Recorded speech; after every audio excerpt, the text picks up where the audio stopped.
Foundation.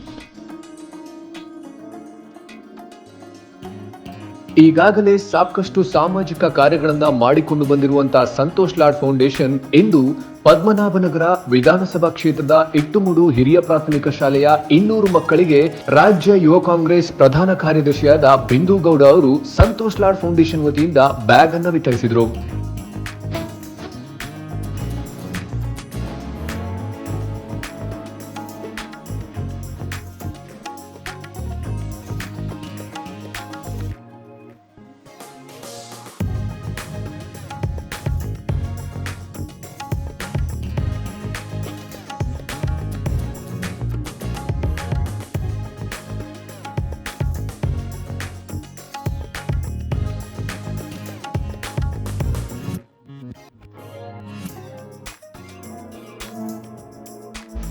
Vaya con